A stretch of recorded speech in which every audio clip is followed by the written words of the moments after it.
ये क्वेश्चन देख करके आप लोग थोड़ा सा डर जरूर गए होंगे। डरना नहीं है, हम हैं आपके साथ और क्वेश्चन को एकदम इजीली सॉल्व करने का कोशिश करेंगे। क्वेश्चन क्या कह रहा है, क्वेश्चन को थोड़ा सा ध्यान से पढ़ेंगे कि प्रतिदिन 8 घंटे काम करते हुए जॉन एक काम को 6 दिन में पूरा करता है। तो यहाँ पे आप कर सकते हैं, बता सकते हैं कि जॉन जो है अगर प्रतिदिन 8 घंटे काम करेगा, ठीक है, और 6 दिन में कंप्लीट करेगा तो पूरा काम कै घंटा कर लिया, 8 6 48 घंटे में कंप्लीट कर लिया, कोई दिक्कत नहीं है यहाँ पे। और फिर उसी तरीके से मनु के बारे में कहा जा रहा है कि मनु जो है वो प्रतिदिन कितने घंटे काम कर रहा है, तो 4 घंटे काम करके 3 दिन में काम खत्म कर रहा है। तो मनु के लिए कितना देर का काम है, वो 12 घंटे का काम है। अब आपका दिन रहता था तो आराम से कर सकते थे, घंटा है तो वो भी आराम से आप कर सकते हैं। टोटल वर्क निकालेंगे कितना आ जाएगा, तो 48 ही आएगा। अब क्षमता अगर निकालते हैं तो इसका 1 और इसका 4।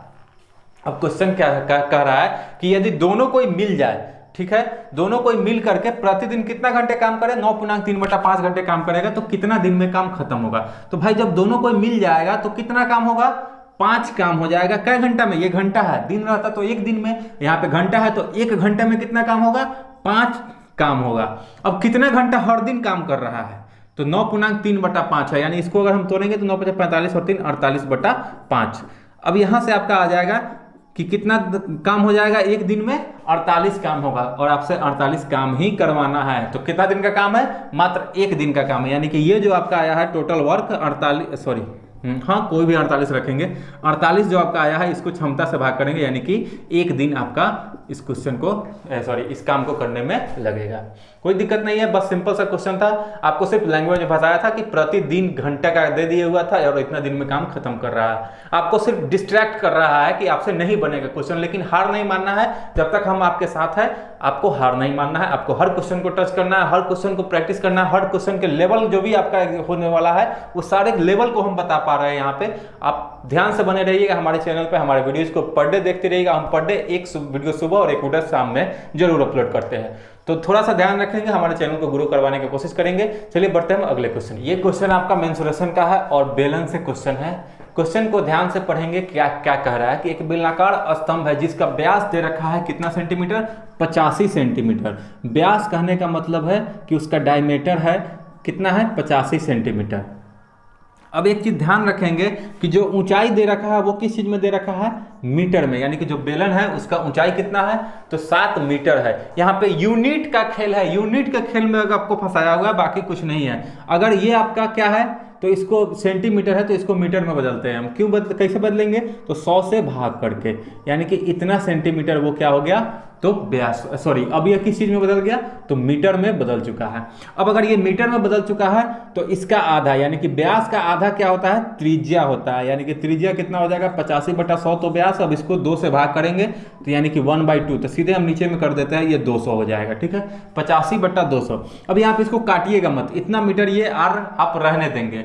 अब आपसे पूछ रहा है कि वक्र पृष्ठीय क्षेत्रफल को क्या करना है, बेलन जो है उसके चारों साइड से उसको क्या करना है, कलर करना है, यानी कि वक्र पृष्ठीय क्षेत्रफल आपको निकालना है। तो बेलन का वक्र पृष्ठीय क्षेत्रफल होता है, क्या होता है, तो 2πr/h, क्या होता है, 2πr/h। अब यहाँ पे डायरेक्ट हम वैल्यू डाल देंगे, आपका आंसर आ चुका है। यहाँ पे देखिएगा कितना क्षेत्रफल हो जाएगा, कितने एरिया को हमको रंगना होगा, तो 2 × पाई का वैल्यू 22/7 × r के जगह पे रखेंगे हम 85/200 और गुना में कितना हो जाएगा, 7, यानी h। इतना एरिया आया। अब ये एरिया किस चीज में होगा, तो मीटर स्क्वायर में होगा, क्योंकि हम ये भी मीटर में रखे हैं और ये भी मीटर में रखे हैं, तो आपका एरिया किस चीज में आएगा, मीटर स्क्वायर में आएगा।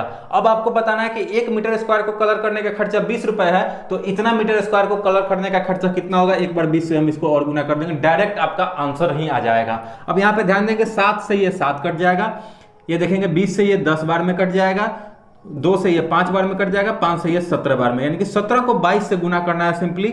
आपका आंसर आ चुका है, कितना हो जाएगा, 17 दूना 34 का 4 बचेगा 3, 17 दूना 34 और 3 37, यानी कि आपका आंसर भी दिख रहा होगा 374 रुपया। इस क्वेश्चन का आंसर आ गया है, डायरेक्ट आ जाएगा।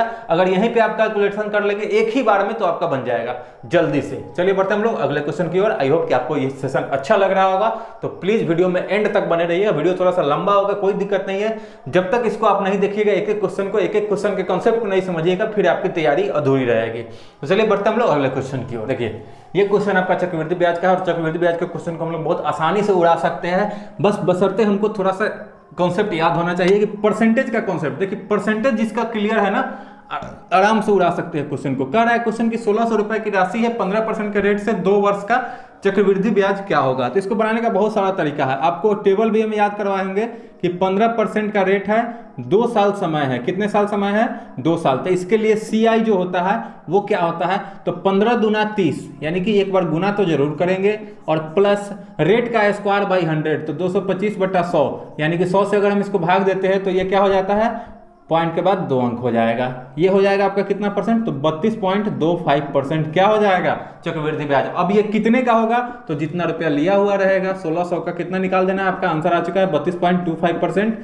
पॉइंट हटाएंगे 2 जीरो और आएगा, इससे ये कटेगा 25 चौका 100, 25 से इसको काट लेंगे, 25 से कम 25, 7 72, 25 दूना 50, 22 25 9 225, 4 से ये कट जाएगा 4 बार में, 129 को 4 से गुना कर लेंगे, सिंपली आपका आंसर आ चुका है 4 9 36, 4 दूना 8 और 3 11, बचेगा 1, 4 एकम 4 और 1 5, यानी कि 516 रुपया आपका इस क्वेश्चन का आंसर हो जाएगा चक्रवृद्धि ब्याज। कोई दिक्कत नहीं है, इस क्वेश्चन को हम लोग पहले भी बता चुके हुए हैं। इस टाइप का क्वेश्चन जब भी 2 साल का रहेगा तो आपको क्या करना है कि रेट गुना टाइम तो करेंगे ही, प्लस रेट का स्क्वायर बाई 100, इतना परसेंट का चक्रवृद्धि ब्याज देता है। चलिए बढ़ते हैं हम लोग अगले क्वेश्चन की ओर। ये क्वेश्चन तो एकदम बउआ वाला क्वेश्चन है, इसमें थोड़ा सा भी टाइम नहीं लगना चाहिए। क्वेश्चन कह रहा है कि यदि क्रयमूल्य विक्रयमूल्य का 84% है, 84% का मतलब होता है 84/100, और क्रयमूल्य किसका है? विक्रयमूल्य का 84% है, तो तुलना विक्रयमूल्य से हुआ, नीचे वाला संख्या जिससे तुलना होता है वही होता है, और ऊपर वाला क्या हो जाएगा? क्रयमूल्य हो जाएगा। अब आप सोचिए कि 84 में खरीद करके 100 में बेचेंगे तो कितना का प्रॉफिट होगा? 16 का प्रॉफिट होगा, और कितना पे परसेंट निकलता है प्रॉफिट परसेंट? CP पे, और गुना में 100 कर लेंगे, आपका आंसर आ जाएगा। ये हो जाएगा 400 और ये हो जाएगा 21, यानी कि 400/21 को आप भाग करेंगे तो आपका लगभग में कितना आ जाएगा? देखिए किस चीज में दिया हुआ है? फ्रैक्शन में दिया हुआ है ना, तो ये हो जाएगा आपका 19.1/21% का प्रॉफिट आ जाएगा। कोई दिक्कत नहीं है, बस ये हलवा क्वेश्चन है, आराम से उड़ा सकते हैं। अगर परसेंटेज के कुछ कॉन्सेप्ट को समझ पा रहे हैं, फ्रैक्शन आप मेथड यूज कर पा रहे हैं, तो बिल्कुल आसान है आपके लिए क्वेश्चन, कुछ नहीं करना है। चलिए हम लोग बढ़ते हैं अगले क्वेश्चन की ओर, फटाफट ये सेट को खत्म करते हैं, फिर हम लोग नेक्स्ट सेट में प्रवेश करेंगे। ये क्वेश्चन आपका रेशियो का क्वेश्चन है, और रेशियो के क्वेश्चन को, इस तरीके के क्वेश्चन को हम लोग किस प्रकार से सॉल्व करते हैं। यहाँ पे ध्यान रखेंगे कि 25 पैसे का कितना सिक्का है और 10 पैसे का सिक्का है, ठीक है। 25 पैसे और 10 पैसे 2 प्रकार का सिक्का है, जिसका संख्या का रेशियो आपको दे दिया है कि 6:5 में है, यानी कि 25 पैसे का अगर 6 सिक्का है तो 10 पैसे का 5 सिक्का होगा। अब यहाँ से हम लोग अगर इसका मूल्य का वैल्यू निकालना चाहेंगे तो 25 छक कितना हो जाएगा? 150 पैसा हो जाएगा, ठीक है। अब ये कितना हो जाएगा? तो ये कितना हो जाएगा? सॉरी, 10 पचे 50 पैसा हो जाएगा, यानी कि ये दोनों पैसा में आएगा। तो ये दोनों मिल करके क्वेश्चन में दे रखा है कि कुल कितने रुपए है? तो 226 रुपए है, यानी कि ये दोनों अगर मिल जाएगा तो कुल कितना बनेगा? तो 200 पैसा होगा। 200 पैसा का मतलब होता है 2 रुपया। अब ये बताइएगा 2 रुपये आपका आया है, लेकिन क्वेश्चन में दे रखा है ये कितने के बराबर है? तो 226 रुपए के बराबर है, तो एक का वैल्यू हो जाएगा 113 रुपए। आपसे पूछ रहा था कि बताइए कि 10 पैसे का कितना सिक्का होगा, सिक्कों की संख्या पूछ रहा था। संख्या कितना अनुपात में है? 5 अनुपात में है। इसका मतलब है कि 5 अनुपात का वैल्यू कितना हो जाएगा? 5 से डायरेक्ट गुना कर लेंगे, तो ये हो जाएगा 565। ये आपके क्वेश्चन का आंसर हो जाएगा। चलिए बढ़ते हैं हम लोग नेक्स्ट क्वेश्चन की ओर।